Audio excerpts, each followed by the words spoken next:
Hey everyone, this is Tony from Barlow Roots Homestead. My wife and I and our 4 kids work a 10-acre homestead here in western Wisconsin. Our homestead is completely funded by a market garden on our property and a self-serve farm stand. And so today I want to talk to you a little bit about that market garden. I'm at my desk today, a little bit different environment. Typically we're outdoors with the animals or in the garden, but today I'm inside, and that's because it's January. It's not very nice outside. But we've also just finished our 2025 seed order. So we submitted our seed order and we're just starting to plan our 2025 garden. So I'm excited to walk you through that today. I'm going to switch over and I'm going to share my screen so I can kind of show you what we ordered for this coming season. All right, so here's a look at my screen at my desk here on my computer. And we're just going to kind of walk through the seeds we're purchasing for this coming year. So first off, unagi is one of our favorite cucumber seeds. This is like an English cucumber. Going to be growing those. Galahad is a tomato we fell in love with last year. We actually bought some plants from some friends when we had a desperate time and some beds that needed a few more plants in them, and we loved them. We grew them outdoors last year, and I think we're going to try that again this year. So growing a bunch of Galahad. Hakurei turnips are one of our favorite turnips, and our customers absolutely love Hakurei turnips. We're getting a lot of them. An ounce of seeds, I think that's like 10, 11,000 seeds or something like that. But last year we planted one bed and then we were out of seeds. And we had big plans for Hakurei turnips and then we couldn't find them again. So Johnny's, this is where we're ordering from this year. And this is Johnny Seeds is where we've ordered from for a number of years. We just get good seeds, really good germination out of those seeds, which is super important when you're trying to make this a business. And seed prices have gone up as everything has gone up. So this is an investment for us every year at the beginning of the year. But overall, we love buying from Johnny's and have good luck. So lots of Hakurei turnip seeds. I think we're going to be planting 5 or 6 beds of Hakurei this year, throughout the year. 3 different types of carrots. Carrots, our customers love carrots and we love them too because you can grow them. They grow nicely if you can get them to germinate, which is always a challenge. But if you get that germination, you get a good carrot. You can pick all the carrots and then kind of sell them as needed. So carrots keep super well in our walk-in cooler. And so we love growing carrots and our customers love them as well. Conservor is a shallot seed that we really like for eating in our own house. We don't sell a ton of onions or shallots, but I think we're going to try to grow some of those to sell this year. Into lettuce. So these are 3 head lettuce varieties that all do pretty well in the summer. Summer lettuce is a challenge for everyone. Mura is kind of the standby awesome summer lettuce. It does super well in the heat. And then Skyphos and Adriana are also good lettuce seeds for heat. What we do in our garden is we plan to grow a lot of salad mix early in the year and late in the year, which that is just a thick carpet of greens in the whole bed. And then we come through and we cut that salad and it goes into the bag as a salad mix. And then in the August, late July, August, September, we're growing, during the hottest days of summer, we're growing more head lettuce. And that's because we can germinate it indoors and kind of control that part of the process. The soil almost gets too warm for salad to really germinate well outdoors. Now, in the summer. Now we're trying to figure that out, and we're going to try this year even more to get more consistent, more repetitive watering to kind of keep that soil moist and cool to see if we can get better germination all summer. So these head lettuce varieties will go into our salad mix, and we also sell them as head lettuce throughout the summer months. Carmen is a pepper that we absolutely love. Last year we had a terrible time with peppers. The rabbits did a number on them. Who knew rabbits like peppers, but they loved them. Part of it was our problem. We didn't trellis them right off the get-go, and so we had them tipping over in the beds, and then the rabbits were just kind of taking a bite out of one pepper, which one bite, one pepper, one bite. It was terrible. So we're going to be growing some poblano peppers this year. Again, a lot of those are for us. We love poblanos, but we'll sell some too. And then we're trying a new bell pepper sprinter. A couple new bell peppers, Sprinter and Sailfish. Bell peppers are something we're going to try to grow and sell this year. We don't always get to that because they just develop so late up here in Wisconsin, but hopefully we can get some early harvests this year. We'll grow space spinach. That's one of our favorite spinach seeds. We'll grow that early in the season and again late. It doesn't do super well in the heat. And then Nancy is another lettuce we're going to try. Here's another cucumber, Corinto. So that Ugami and Corinto are our two cucumbers that we're going to be growing. Probably 3 beds of cucumbers that will grow this year. Again, we trellis them to the ceiling and prune them pretty heavily. Sun Gold, my favorite tomato to eat. It's not my favorite tomato to grow. They split like crazy. So we are going to sample some of these citron tomatoes as well and just see if they can compete with the Sun Gold flavor. I have my doubts, but Sun Gold is so prolifically splitting. Even with super even watering and taking really good care of them, they still split. And so we're still going to grow them, but we're going to kind of sample this citron tomato as well. Sun Peach is one of my favorite cherry tomatoes. Last year we had a really bad leaf mold problem in one of our tunnels because it was just so humid. And Sun Peach, a delicious tomato, fought off all that leaf mold. It was the only plants in the greenhouse that stayed bright green through that whole process were Sun Peach. So excited to grow that one again. And then the other cherry we're growing is Super Sweet 100, but we have enough seeds left over from last year, so we're going to be just using those seeds.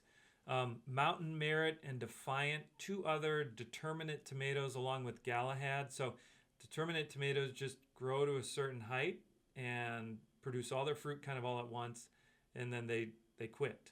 Whereas indeterminate tomatoes keep growing all year long and keep producing fruit. They'll just grow and grow and grow. In our climate, of course, the frost and freeze eventually kills them. So Mountain Merit and Defiant are 2 determinate tomatoes that we're going to be trying to grow outdoors as well and save some tunnel space and get some nice red tomatoes for our customers. Now we're getting into tomatoes are kind of my baby in the farm. I take care of them. So I love these tomatoes. But these are our indeterminate tomatoes. So these will grow in our high tunnel. And these we will trellis to like 1 or 2 leaders. So the stem comes up and we prune it to just 1 or 2 stems. And then we trellis those with string to the ceiling of our high tunnel. And we just kind of twist it around that string as it grows. And like I said, these will produce tomatoes until the frost or freeze kills the plants. So Marmalade Skies is a new one. I do not think I've grown this. So this will be an orange tomato. We like to grow lots of colors, but a lot of our customers still love red tomatoes. When we started this, we barely grew any red tomatoes, and our profits suffered because we had a lot of customers who would not buy an orange or a yellow tomato. Our customers have come a long way, and we've grown as a business too. So we grow a ton of red tomatoes, but we also love some of these colors as well. So Marmalade Skies will be kind of an orangey yellow tomato. Strawberry Fields is a beautiful pink tomato that we grew last year that I really liked. Hot Streak is a new one we're trying this year. You can kind of see the color there. It's kind of a variegated yellow and red. So that should be a fun one. And then Cherokee Purple is an heirloom tomato that we're going to grow this year. Beautiful tomato, one of the best eating tomatoes around. And then my absolute favorite tomato is Estiva. And this one is another indeterminate tomato, but it just produces the most consistent red round tomatoes that you can grow. I mean, it is one of my favorite plants by far. So we'll grow 2 full beds of the Estiva as well. And so that's our plan for Johnny's. Now we do have another couple local places where we can buy seeds from in bulk. Jordan Seeds is just across the river from us in Minnesota. And we buy salad mix, mesclun mix, radishes, and a few other things. Maybe our zucchini we'll buy there from them. And, you know, obviously ordering, you have to pay for shipping. We're above the limit, so we get free shipping on this order. But there's other things like row cover or trellising material called Hort Nova. And we found another local source for that where we can just drive over and we don't have to pay shipping on that stuff. So 2 other things those are things we've ordered in the past from Johnny's, but we found some local sources that are really good. So I'm going to next take you to our planning software and kind of walk you through that. All right, so this is our garden planning tool that we're using. It's called Heirloom. We used it last year and really liked it, and we're going to give it a shot this year as well. Prior to this, we always just used spreadsheets, and it actually worked pretty good. But Heirloom is nice. It's got some other features that we've really enjoyed. We are paying a yearly subscription to Heirloom, but so far it's been really worth it. So this isn't our final plan, and actually, to be honest, we haven't really started much of our planning this year, partially because we're waiting to hear if we are funded for a grant. We put in for a grant to get another high tunnel that we would then hope to get up this spring to start growing in. So until we know about exactly if we're going to have that tunnel, I haven't put a whole ton of time into figuring out exactly where everything is going to go. So what that will change is, I'll just walk you through this real quick. So right now we have two tunnels. We have our east tunnel and our west tunnel. They're identical. And then we've got a whole row of outdoor beds that we call our salad beds. We've got outdoor beds east of our east tunnel and west of our west tunnel. And then we've got a couple beds that we call our north beds that are we just kind of squeezed in. And we've actually got three raised beds that we grow in as well. There is an old gravel road that goes right through our garden area, and so we put in some raised beds over that gravel road just to be able to plant there. And so that's the layout. What will happen if we get the tunnel is where the west tunnel currently sits, we're gonna take it down. I know that sounds awful.